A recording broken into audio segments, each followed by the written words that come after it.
I helped form the Sons of Liberty in my county, wrote speeches for Samuel Chase, helped bury a royal proclamation and a mock funeral, complete with coffin, gallows, and cannon fire. I let others stand in the square. I wrote what they said. When Congress called, I went, but with a heavy heart. My wife, Molly, had died in childbirth. She was just 39. I had children to bury, but a nation to raise. I did not seek revolution, but I did not stand aside from it. John Adams called me the Deliberator. Benjamin Rush called me honest. I simply called for independence. I signed the Declaration, but I knew parchment alone would not protect liberty. That's why I kept going. I wrote laws. I judged cases. I helped draft the amendments that would become the Bill of Rights. I served as governor, as judge, as a friend to soldiers, and a servant of the Republic. And when my voice grew tired, I retired to my home on Y Island. So when you speak freely, worship openly, read without fear, know that my pen helped make it so.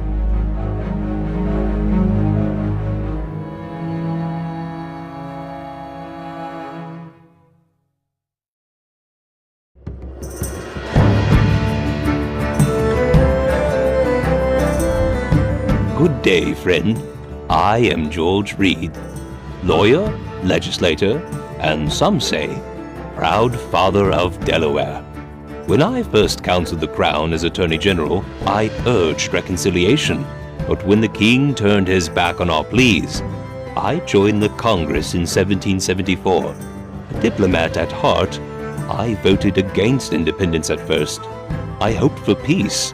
I later signed that noble declaration with full conviction.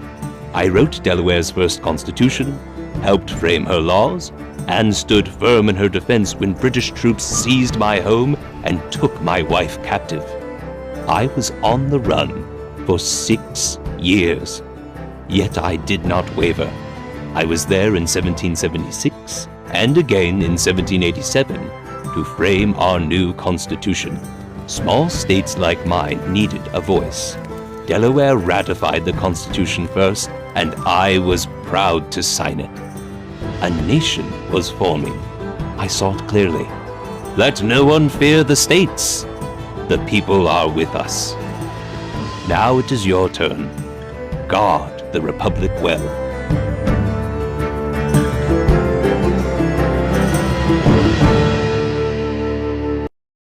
So this is from today. This is actually inside of New York, the Grand Military Parade and Independence Celebration for America's 250 in New York, which is crazy. So I just wanted you to see these floats because they're wild. I thought he was canceling it. I did too. I think it's next year it's being canceled. I don't think it was canceled this year. Yeah, I mean, this says it was from today and it was live earlier today. This is amazing, actually. Amazing parade. There was one with an eagle that I don't know if it was in the beginning of it or not, but look at these, look at it's just crazy. Look at that. That's wild. Anyway, sorry. That's nice. Welcome back. We're almost through these guys. I know that there's a lot of them, but it's very fascinating. And, you know, they're not very long. They're just like a minute and a half each. So, and of course, for what they've done for us, I don't think there's anything wrong with us doing this for them. Do you know? I saw the fireworks. Yeah, I played them here too.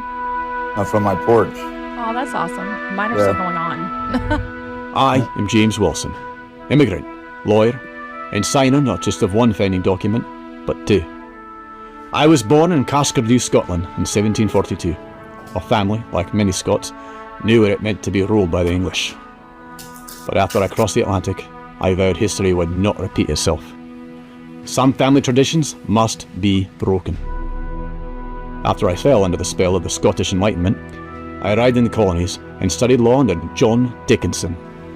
I soon earned a reputation not just for eloquence, but for courage. In 1774, I published a pamphlet that shaped the very logic of independence, where I wrote, "All men are, by nature, equal and free."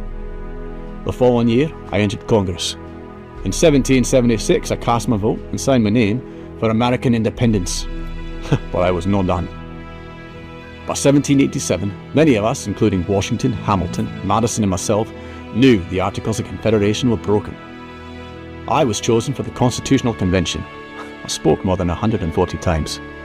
I defended popular sovereignty, advocated for a single executive, helped devise the Electoral College. I even argued that senators should be elected by the people, not appointed by legislators. That fight was lost, but others were won. Some called me the best-read lawyer on the run. And what I gave for that one, what we gave, was a government built not on bloodline or conquest, but consent. I was born in a kingdom. I helped found a republic. That is the journey of America, and mine as well.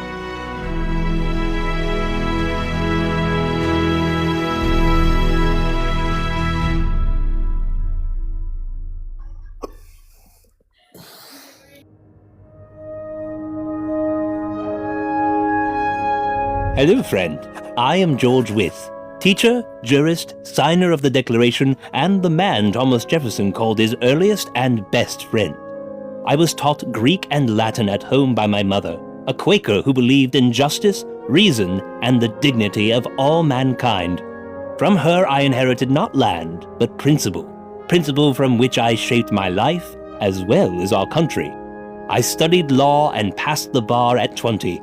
Years later, I trained the minds of Marshall, Clay, Monroe, and Jefferson himself, not just in law, but in liberty. I opposed that wretched Stamp Act. When the question came, are we subjects or are we free?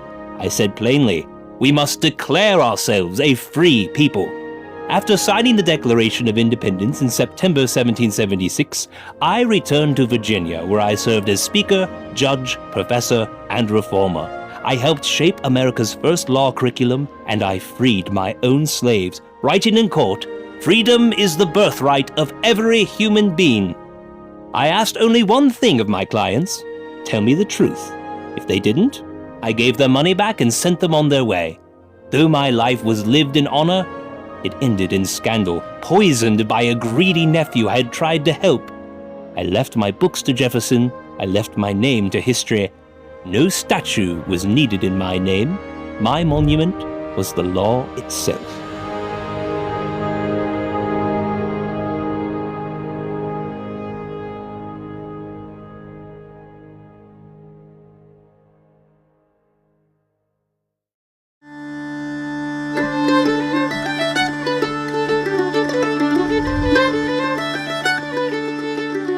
I am James Smith, Irish-born but American at heart. I immigrated to Pennsylvania with my family in 1727, settling in Chester County. There, I received a classical education under Reverend Francis Allison at the Philadelphia Academy. I later studied law under my brother George in Lancaster and was admitted to the Pennsylvania bar in 1745. As tensions with Britain escalated, I became an active voice for colonial rights.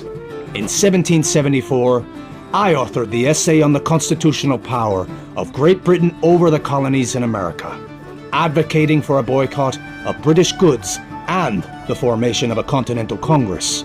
That same year, I organized a volunteer militia and company in York, serving as its captain. Elected to the Continental Congress in July 1776, I arrived in time to sign the Declaration of Independence on August 2nd. Afterward, I returned to York with a printed broadside of the Declaration, reading it publicly in the town square. Following my congressional service, I held various public offices, including a term in the Pennsylvania State Assembly, a judgeship on the state's High Court of Appeals, and was chosen as Brigadier General of the Pennsylvania Militia in 1781. I continued practicing law in York until my retirement in 1800. Tragically, shortly before my death in 1806, a fire destroyed many of my personal papers, contributing to my relative obscurity today. Though my contributions may be less remembered, I stood firmly for liberty and played my part in forging a new nation.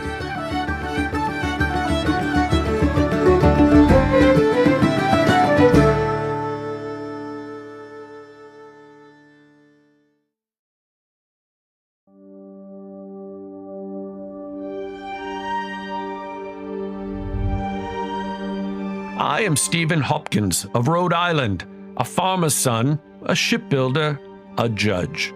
Of all the signers, only my trusted comrade, Ben Franklin, was older than me. I was one of the first to call for independence. In 1764, a decade before the Revolution, I wrote that the Crown has no right to tax the colonies without the consent of the people. In 1774, at the First Continental Congress, I saw where this was going. Powder and ball will decide this question, I told the assembled. I was right about that, too. When the moment came for me to sign the Declaration, my hands shook from illness. But as I signed that sacred parchment, I steadied my right with my left and said, "My hand trembles, but my heart does not. This nation was born in boldness. Keep it so, with clear minds and steady hearts."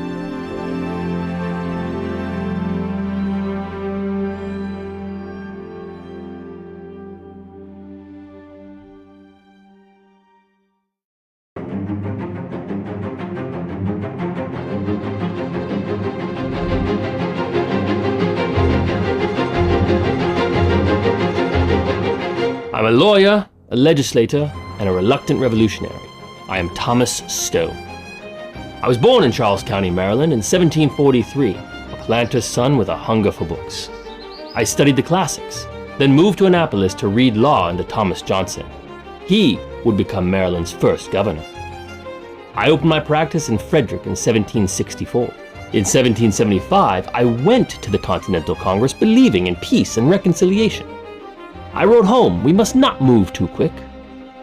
But Parliament moved quicker. The fatal stab, I called it, the break that turned negotiation into war. Thus I signed for liberty, for Maryland, for my children's future. They asked me to help draft the Articles of Confederation, and I did. I believe the states must be united, not just against tyranny, but for the cause of self-government. I served in the Maryland Senate, negotiated with Virginia over Chesapeake Bay, and chaired Congress itself near the end of my term. But my greatest act of devotion wasn't in Philadelphia. It was at home when my wife, Margaret, fell ill. I stayed by her side every hour, wrote to friends praying she might recover. She did not. Her death broke me. I declined to attend the Constitutional Convention. I stopped writing. I stopped practicing law. And just months later, I followed her into the grave. I built a life of restraint, reason, and resolve. I sought peace, but never shrank from duty. And though I walked quietly through history, I stood firm when it mattered most.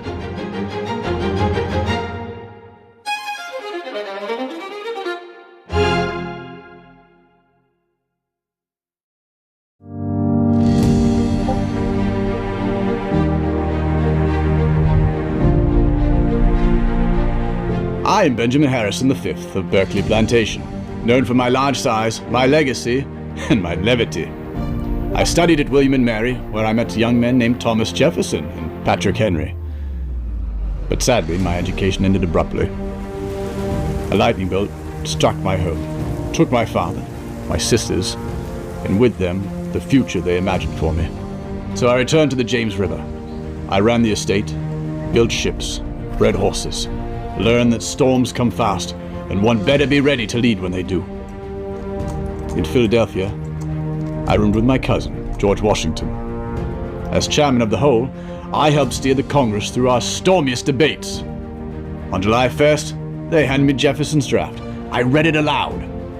Then, I stood with him on July 2nd, when we voted to sever the cord. And I signed on August 2nd. With a jest to cut the tension, I said, "When we're all hung for what we're now doing, from the size and weight of my body, I shall die in a few minutes. But you, Mr. Gary, will dance in the air for an hour or two before you're dead." My humor steadied the room. My resolve carried me home. My sons followed in my footsteps. One of them, William Henry, led men at Tippecanoe. He became the 9th President of the United States. My great-grandson, Benjamin, was the 23rd. But I never sought to start a legacy.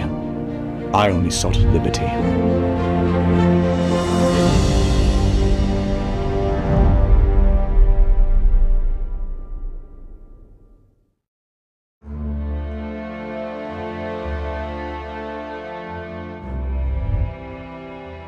Good day. I am Carter Braxton of Virginia. Mine was a life of fortune, raised amidst tobacco fields and royal favor. I did not rush to rebellion. I counseled caution. I feared not for my estate, but for order, for prudence. Liberty, yes, but not at the expense of all reason.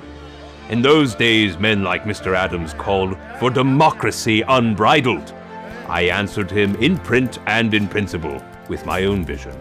A republic tempered by wisdom, not seized by fervor. For that I drew censure.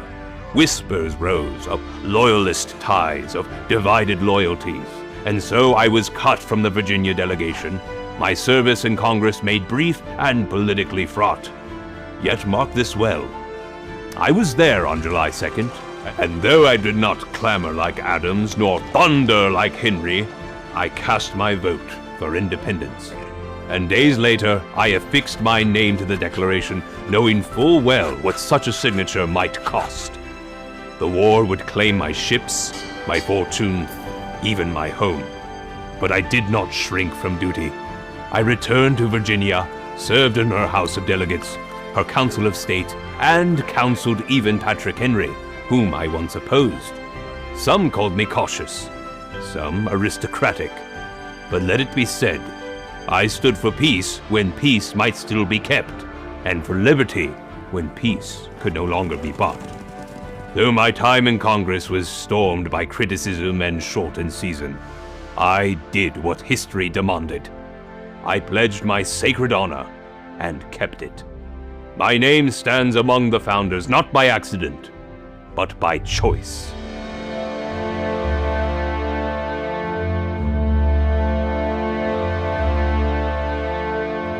Bellator, that was absolutely stunning. I have never seen that. Thank you so much.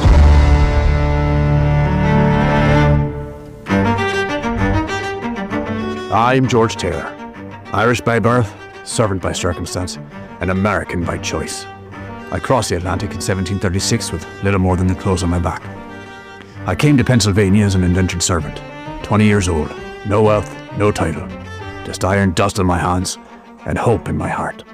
They started me shoveling coal at Coventry Forge, but I could read, write, and keep accounts. So they moved me to the clerk's desk. Within a few years, I ran Warwick Furnace and married the ironmaster's widow, Anne Taylor Savage, and became ironmaster myself. When war came, I forged grape shot, bar shot, cannonballs, iron that cracked redcoats and crowned liberty. The Durham Furnace, which I leased again in 1774, thundered for the Patriot course. From 1775 to 1778, my works armed Washington's men. Politics found me late, but I made my mark. I served as a justice of the peace, as a member of the Pennsylvania Assembly, and as a colonel in the militia. In July 1776, when others refused to sign the Declaration, they called 5 of us to take their place. On August 2nd, I signed my name for independence. I also helped draft instructions to the Pennsylvania delegation that initially opposed breaking with Britain. But as the mother country tightened its grip, I turned to liberty. Later on, my finances, like my health, declined. I died in February 1781, not rich, but remembered. I forged more than iron in those years. I helped forge a nation. I came there a servant. I died a citizen.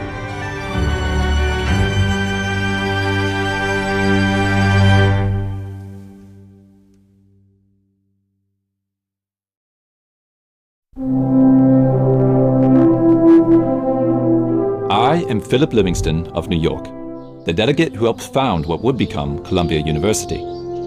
My family stood amongst the most prominent in the colonies. I studied at Yale and walked the halls of power in New York long before rebellion stirred in the streets. And yet, I stood for revolution, not without hesitation. I feared it might unleash disorder on a scale we had never known. In the end, the greater danger was submission without justice, because privilege, unmoored from principle, is cowardice. And I was no coward. Some say we, the well-born, had the most to lose. I say we had the most to prove. That liberty is not reserved for the fortunate. It belongs to the entire nation. I continued to serve until my final breath. I died in 1778 in York, Pennsylvania, still in Congress, my work unfinished, but my duty fulfilled. So let history record this. I did not hide behind my title. I did not protect my comforts. I gave them up for a republic greater than my own inheritance. Let others chase legacy. I choose sacrifice. And I would choose it again. Even the finest homes can be given up, but freedom, never. That was beautiful.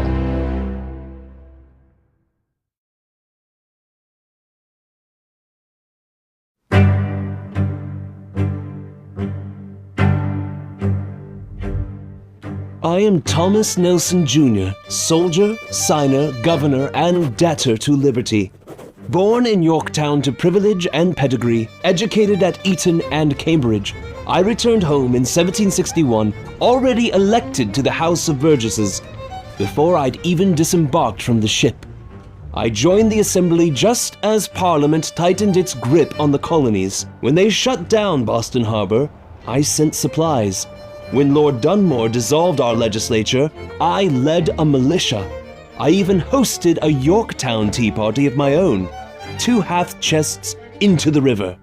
In 1776, I brought a resolution before Virginia's convention that our delegates be instructed to fight for an immediate, clear, and full declaration of independence. Patrick Henry seconded it. Congress acted. I signed. Later they called me Governor of Virginia and General. The British marched to my hometown. Cornwallis made his headquarters in Yorktown. And as I like to tell it, I pointed to my own house and told the gunners, "Fire there." Some say it never happened, but my house still stands with cannonballs in the wall. I spent my fortune feeding troops, raising militia, and financing the war. No compensation, no repayment, just bankruptcy, illness, and quiet suffering. I died at 50. One friend said it was grief that killed me, not just war. The exquisite tortures of the mind, he wrote, were the disease that destroyed his body. But I do not regret it. I served my country, I stood for freedom, and if ever asked, I'd make the same sacrifice again.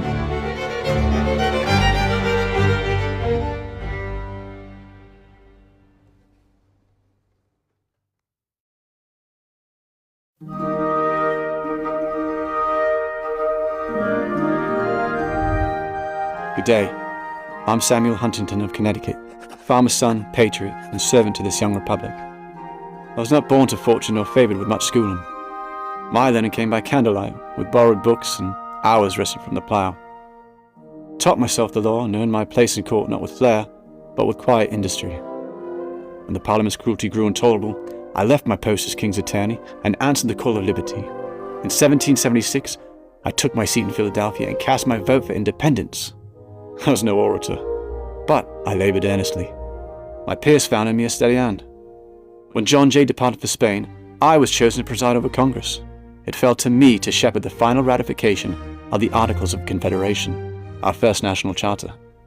And when Maryland at last gave its assent, I wrote to all 13 states, "We are happy to congratulate our constituents on this important event, desired by our friends, but dreaded by our enemies."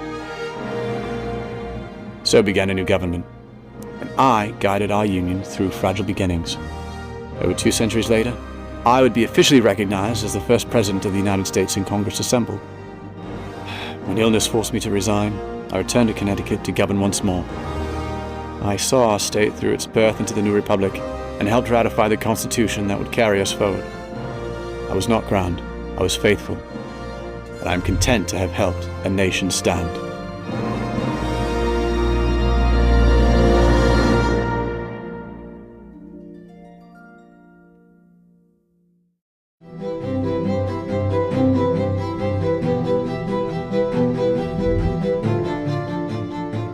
Some men are born into advantage.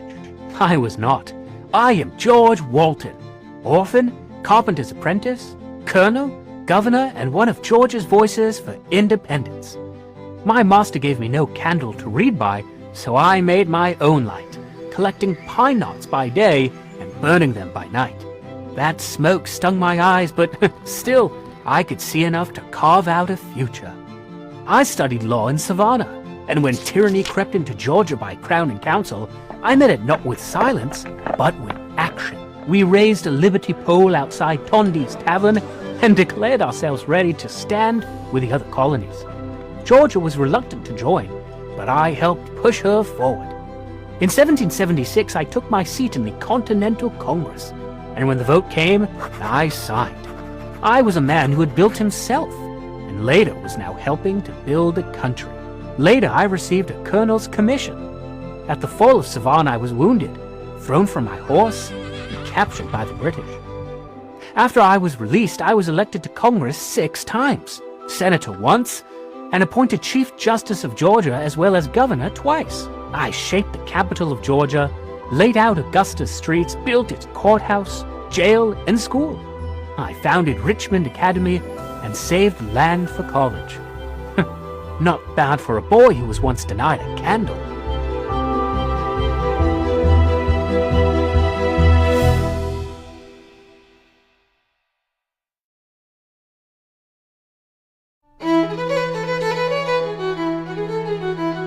You may find it curious that at just 26, I, Edward Rutledge, was the youngest man to sign the Declaration of Independence. I had a gift for words. Debate came easily. But when the question of independence came before us, I hesitated. Too soon, too reckless, I said. But by July 2nd, I was fully committed to the cause. I helped turn South Carolina's vote because I saw the truth. We would rise together or not at all. Unity wasn't just principle, it was survival. I didn't just talk. I fought, rising to the rank of captain. During the siege of Charleston in 1780, I was captured by the enemy. They threw me into a dismal prison in Florida. When I was released in 1781, I returned home and served my beloved South Carolina as a legislator and finally, governor, until the end of my life. It doesn't take age to recognize the weight of history. Only courage and the will to speak and sacrifice when it matters most.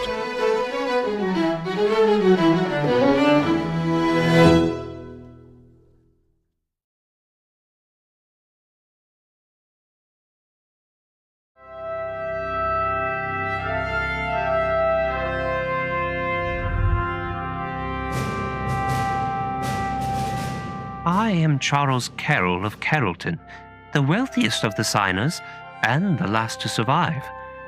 When I took up the Patriot cause, I did so knowing I had more to lose than most. My land, my fortune, my family's name, everything stood in jeopardy.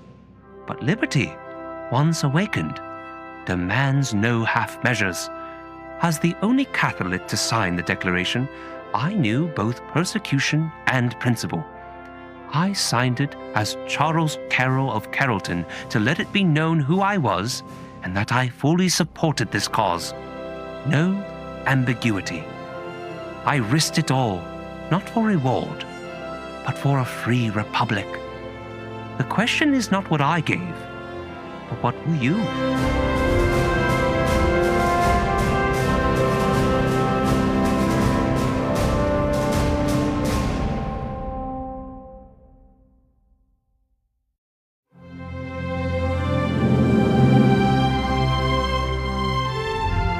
You no doubt have heard of my niece Betsy. They call her a legend for her needle, and rightly so. But long before her hand stitched our sacred flag, I, George Ross of Pennsylvania, pledged my name to the parchment that gave that flag its meaning. I was born of Scottish stock and Anglican faith in 1730, trained in law by my brother, and called to the bar at 20. For years, I served the crown as prosecutor. I earned a reputation for clear reason and fierce argument. But when Parliament overstepped its bounds, my loyalty shifted, not to rebellion, but to reason and right. I served in Pennsylvania's legislature, its Committee of Safety, and the Congress in Philadelphia. I did not debate independence, but I did sign it on August 2nd, 1776, the final hand from our delegation. That same year, I helped write our state's constitution and stood beside Dr. Benjamin Franklin as Vice President of the convention. As for my niece, the story has it, I brought General Washington into Betsy's shop that night. He walked in with a sketch, and she stepped into history. While she bore a needle, I bore a quill. Instruments of liberty in their own right. Such is the work of patriots, seen and unseen. Though my name remains lesser known, I gave it all I had. My strength, my station, and in the end, my life, for the cause of independence.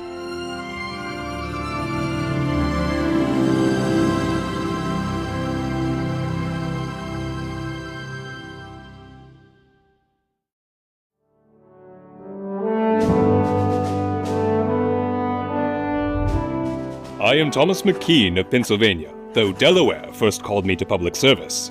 I cast my vote for independence in July of '76, then rode for the battlefield before the ink had dried. I wore many hats in the cause of liberty: delegate from Delaware, president of Congress, colonel of militia, chief justice of Pennsylvania, even whilst still seated in Congress. A conflict of duties, some cried, but to me, the Republic was worth overworking for. As judge, I upheld a sacred principle, that even a legislature may err, and the law must bow to the Constitution. A notion they say John Marshall later made famous, but I dared speak it first. In Pennsylvania, I framed a new constitution, and as governor, weathered storms of slander and schemes of impeachment. Let them hurl insults. I held the helm. Through war and union, I served 3 states and 1 republic. I knew tyranny by crown and feared it no less from mobs or assemblies. So I stood for laws just, judges bold, and liberty guided by reason. And when we ratified the Constitution, I said it plainly. It appears to me the best the world has yet seen. So judge me not by where I signed, but by how I served. For I did not seek fame, only the firm establishment of our freedoms. You want a tidy legacy? Look for another founder. Mine is scarred, scrappy, and stitched with urgency. But it held. So remember this, liberty isn't always elegant.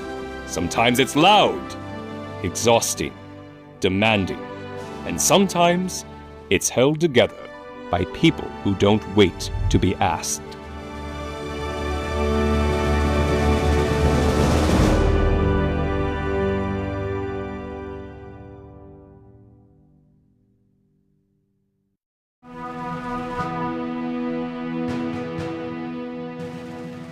I am Oliver Wolcott, soldier, judge, and son of Connecticut.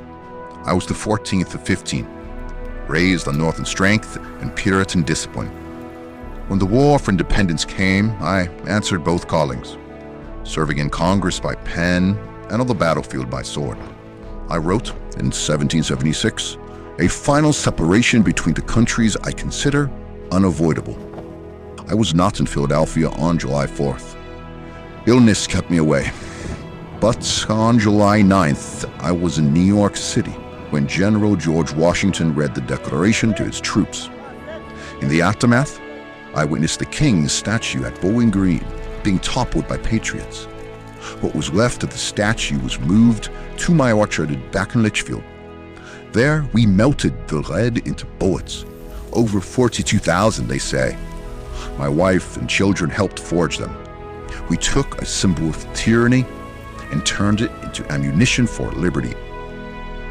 When I returned to Philadelphia in the autumn, I signed the Declaration with full conviction. I had already seen enough to know we would not go back. In war and in peace, I served my state as congressman, general, and eventually governor.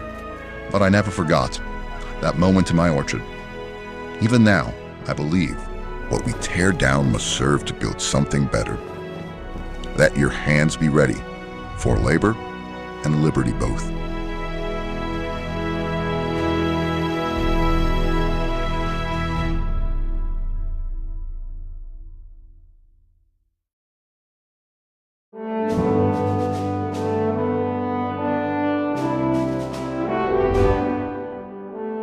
I am William Ellery, clerk of the court, quack lawyer turned delegate, a member of Congress, one of the Lords of Admiralty, a judge, a loan officer, a son of Rhode Island, and a signer of the Declaration of Independence.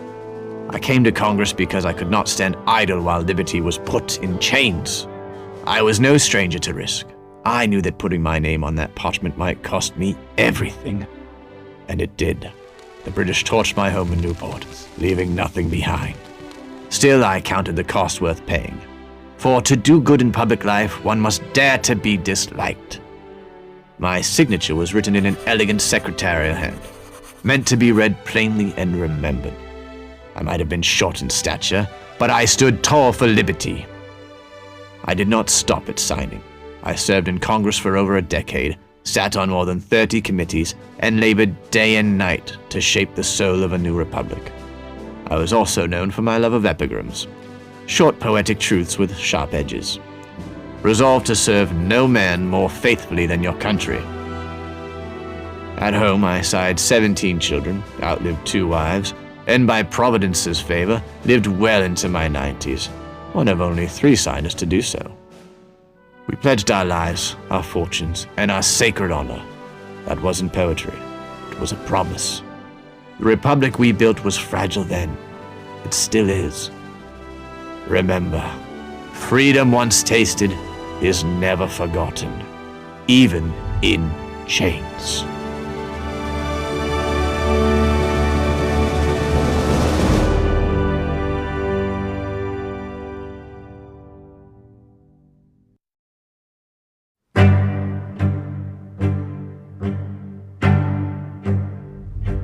Good day. I am Richard Henry Lee of Virginia. I stood in the pews at St. John's Church when Patrick Henry cried, "Give me liberty or give me death." He and I believed that it was time for Virginia to lead, and we did. On June 7, 1776, I rose in Congress and declared, "These united colonies are and of right ought to be free and independent states." John Adams seconded. Congress postponed a debate till July 1st, but the words stood. A committee led by Jefferson shaped the Declaration from my resolution. Though absent for the final vote, I returned to sign the document that began our nation. I would go on to help draft the Articles of Confederation and serve as President of Congress. A man who loves liberty should never grant to rulers an atom of power that is not necessary for the safety and well-being of society. It is now yours to guard that liberty and grant to no government more power than is truly necessary.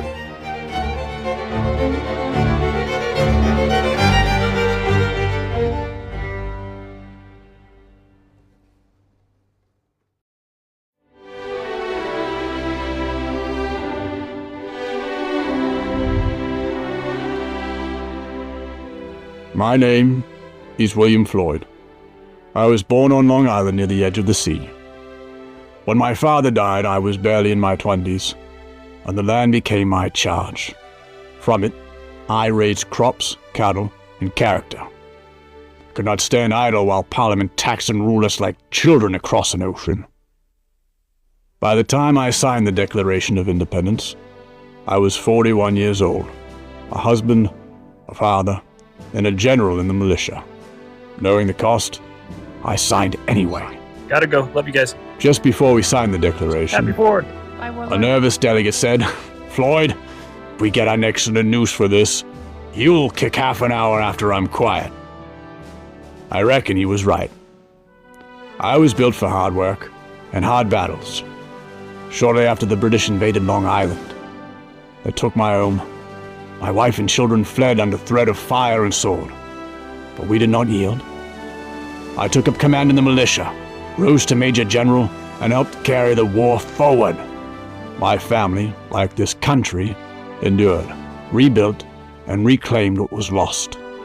Liberty comes at a cost. I paid it willingly. So must you. Believe it or not, there's about 8 left, if you can believe that. We have made it through almost all of our founding fathers.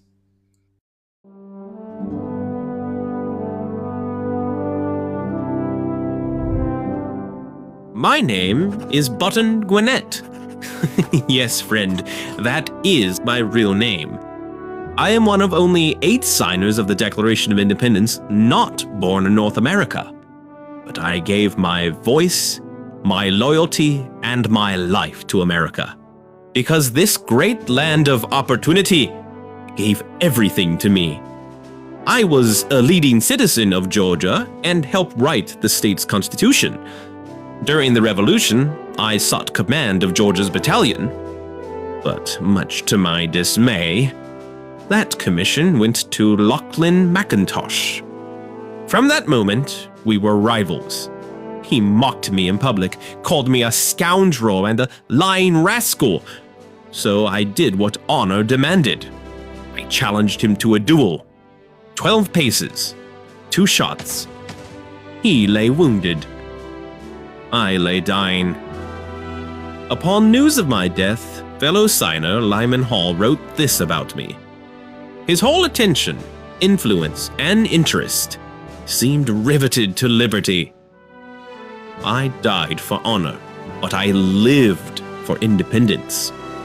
Let that be the part worth remembering. We will, but we didn't find the whiner.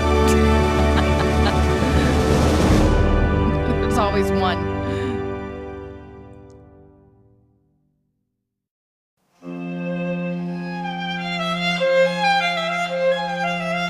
I am Joseph Hughes, merchant, patriot, and signer of the Declaration of Independence. For about 20 years, I traded with Britain. I knew her ships, her markets, her reach. I stood to lose everything if we broke away. But when war came, I turned that knowledge toward a new purpose, building a navy for a fledgling nation that had none. In Congress, I helped commission our first warships and oversaw every shilling spent to outfit them. I promoted a bold young soldier in whom I had the utmost confidence, John Paul Jones. He would become the Revolution's greatest naval hero. John Adams said we laid the cornerstone of the American Navy. He was right. I died in service, far from home, worn down by the work, but I would do it again. For a country that rose from resistance and learned to command the sea.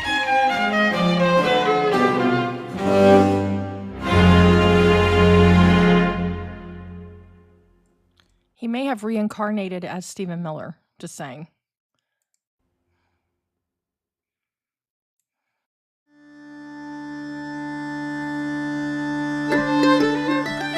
I am Samuel Chase, signer of the Declaration, voice of the people, and, some said, fiery orator of Maryland.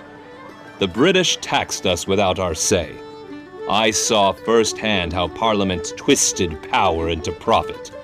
Corruption had become the art of British rule. I no longer held the least hope in their wisdom or virtue.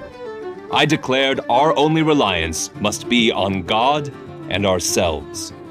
So I led protests in Annapolis, rallied tradesmen and farmers, and saw to it that no paper was sold under that cursed Stamp Act.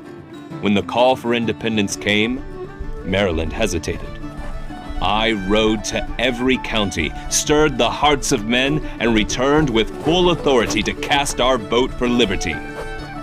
I signed the Declaration, and years later stood trial myself for speaking too boldly as a judge.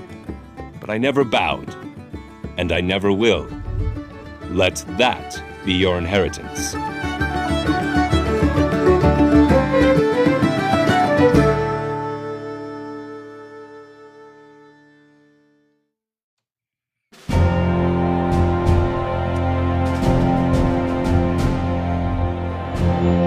I am Thomas Lynch Jr., planter's son, scholar of Eton and Cambridge, captain in arms, and one half of the only father-son delegation ever to serve together in the Continental Congress.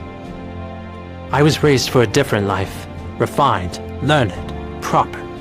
But when the war stirred the rice fields of South Carolina, I took up a captain's commission, raised a company, and rode to serve. Sadly, fever found me before the British ever did. It lingered. Still, when my father fell ill, I was elected to fill his seat. 2 Lynches and 1 Commerce, both worn, both resolute. I signed the Declaration 3 days before my 27th birthday. We left a space between the names of Rutledge and Hayward, hoping my father might one day recover and add his name. But he never did. I returned to Peachtree Plantation, a sick man in a dying world. Public life ended.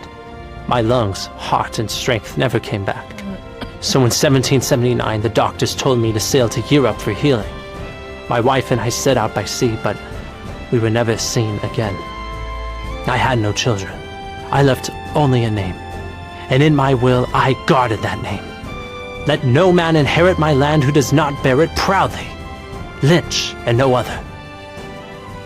I gave what little time I had, because even the young and unwell can rise when their country calls.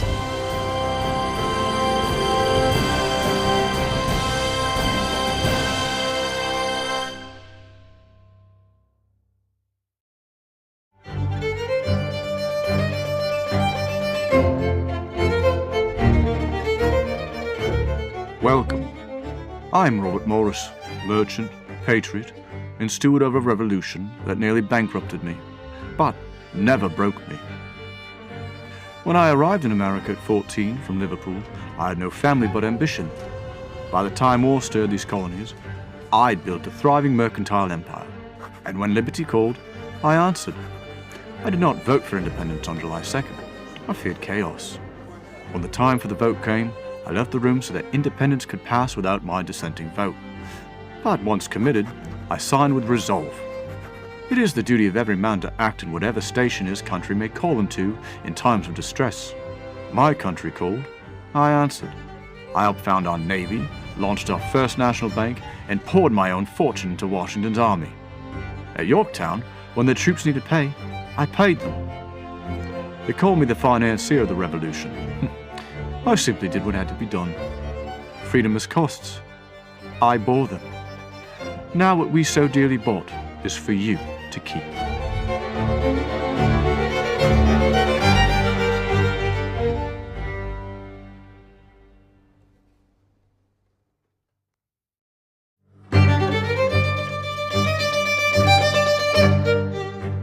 How do you do? My name is Richard Stockton, lawyer, judge, and reluctant revolutionary. I did not rush toward independence. I believe first in reasoned petition, in loyalty to crown and country alike. But when Parliament shut its ears to justice and our rights were trampled, I knew where duty lay. On July 1st, 1776, I arrived late to Congress, soaked to the skin from a thunderstorm, just in time to hear the closing moments of John Adams' passionate rally for independence. I asked him to repeat what I had missed. Though reluctant at first, Mr. Adams repeated his stirring speech. I believed then, and believe now, he is a man to whom the country is most indebted for the great measure of independency. Signing the Declaration cost me dearly. That November, I was dragged from my bed by loyalists, marched through snow in my night clothes, and thrown in irons by the British. They starved me in a New York prison, leaving me broken and near death. I survived, but not without loss. My health, my home, my law library, gone. My family displaced. My honor, though, I never relinquished. Some whisper that I begged a pardon. Let them whisper. I took no oath to any king, only to my country. I gave all I had in its service, and I would again. Let them who inherit this liberty remember, it is not forged in comfort, but in trial. It is not kept by ease, but by resolve.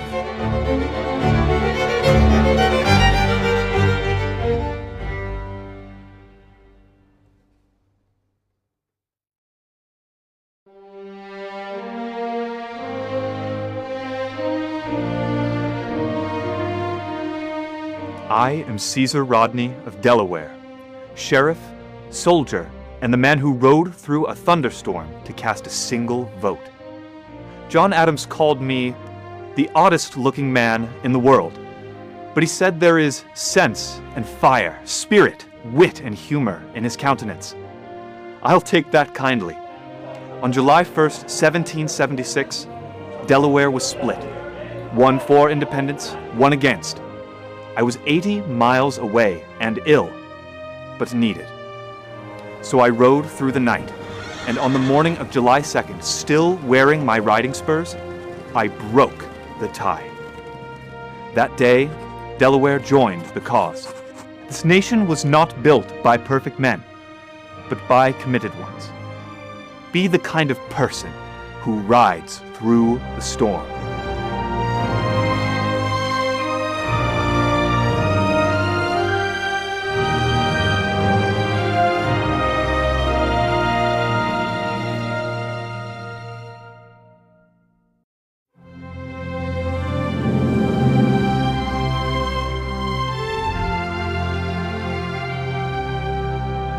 Greetings. I am Thomas Hayward Jr., planter, judge, and patriot of South Carolina. I was young when I signed the Declaration of Independence, barely in my 30s, but I had seen enough of tyranny to know that justice, true justice, demanded action. Tyranny had no place in a land that called itself free. I signed for South Carolina, for my neighbors, and for every soul who deserved a voice in their own government, and I paid the price. In 1780, the British captured me during the defense of Charleston. I was imprisoned in St. Augustine, taken from my family, my home, and my land. But they could not take my resolve. I was one of only 5 signers of the Declaration to actually be imprisoned by the British. And yet, like the others, I refused to recant, refused to bow. Even behind bars, I upheld my pledge. And after the war, I returned to my land and to my duty. I helped rebuild a battered South Carolina, even composing the state's first constitution. Remember this, friend. Liberty survives only when it is defended. I signed in a time of war. You must stand in a time of peace, so that freedom endures.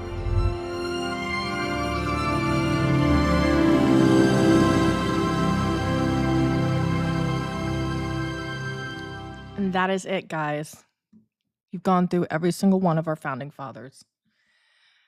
Pretty inspiring, actually.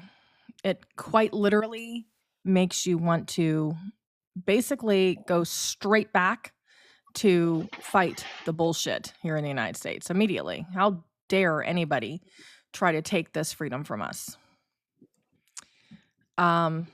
So, apparently he has not yet spoken, but he is going to soon.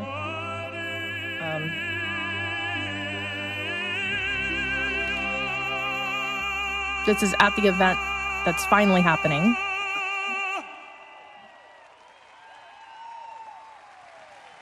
And pretty sure I know what they're about to do.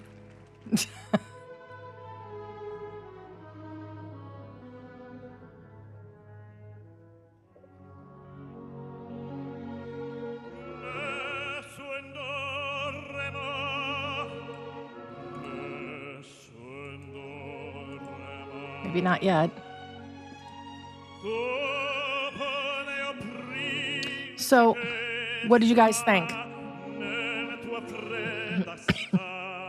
I thought it was amazing. I thought it was inspiring. I thought it was educational, and thank you. You're so welcome. Yeah, like I said, I wanted to do something very, very different. That's why I was so annoyed with Goose. I was like, leave me alone. You have no earthly idea what I'm doing. So, yeah. So that series is with the White House, guys. And you can actually go and find it either via PragerU or also the White House. It's amazing. I mean, they have Betsy Ross, they have Martha Washington, all of the first ladies. It's really, really, really fascinating, actually. These are actually quite beautiful. Thank you so much, Karen. I appreciate that. That is very kind. Yeah, I do want to play the Francis Scott one, but I want to wait a little bit of time here. I was hoping that we would time this perfectly to hear the president get to speak, right? I would imagine we're about to hear the medley, right? The Armed Forces medley, perhaps. I'm hoping that that's what they're going to play over here. But right now, they're doing nothing yet. So there's that. So I want to give them a minute here to figure out what's going on. Because obviously, I do hear what sounds to be that gentleman he's been using, not Bercelli. I don't know what his name is, but the opera singer. And it's beautiful, but I don't know if that's just music playing or if he's singing somewhere off to the side. I find they must be on recording because they're not showing him, which I find strange. But maybe somebody else knows. Thank you, Desiree, so much. What'd you say? Maureen, I did want to point something out real quick, too. I don't know if you guys caught this while they were going through the founders. Was anybody keeping a tally? And this is more of a rhetorical count thing, but was anybody else keeping a tally at how many of the founders went into law and almost immediately their first action was to turn around and free whatever indentured servants that they had at their disposal before it was ever penned? That was amazing. Yeah, and it wasn't just like the northern states too. Like you had a smattering like all around. So the next time that one of these guys is like, oh, well, the founding fathers were slave owners, it'd be like, technically, dude, they got the nation in order and established and separated from England before they could turn around and actually have the authority to do that. So technically, if you really want to look at it, we broke away from Britain to make sure that they couldn't like undermine what we had done.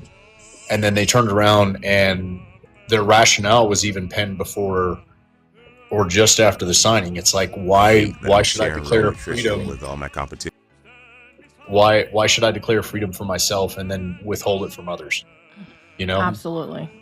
So the next time we go about our days and we're debating people on here, let's just remember that, because I think once that gets out, that's going to take a lot of steam out of this narrative of, oh, we were built off of whatever. People piss me off. Anyway, that's it. Yeah, like the one guy, we were founded off slavery. No, we weren't. No, we weren't. In fact, by all accounts and measures, the founders did everything within their power immediately when they had it to release what slaves they had. So, well, any slave that actually fought in the Revolutionary War was granted freedom. Yeah. For 60 days of service, for 2 years of service. Yeah. Yep. Well, looks like we got to it right before Trump actually got to speak, which is nice.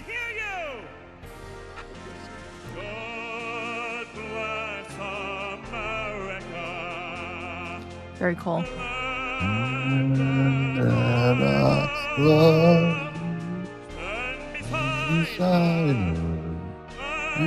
Yeah, we're good with the sing-along. I'm good with that.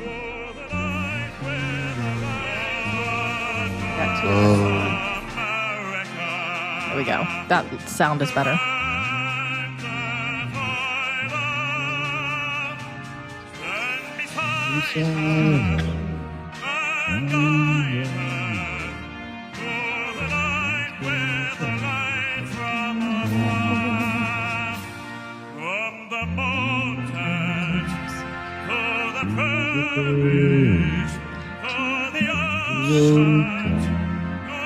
White will fall. God bless America. Oh, he's dressed like Trump. Nice. Do what?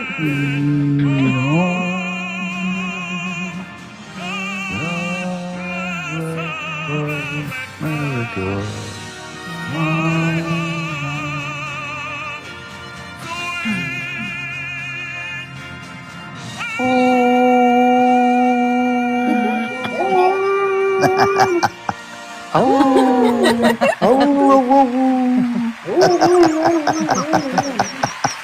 I'm just waiting for this to time out, and then I'm gonna have to like log into my actual like TV plan to make it fully play, but it hasn't thrown me the error yet, so I apologize. Your hair push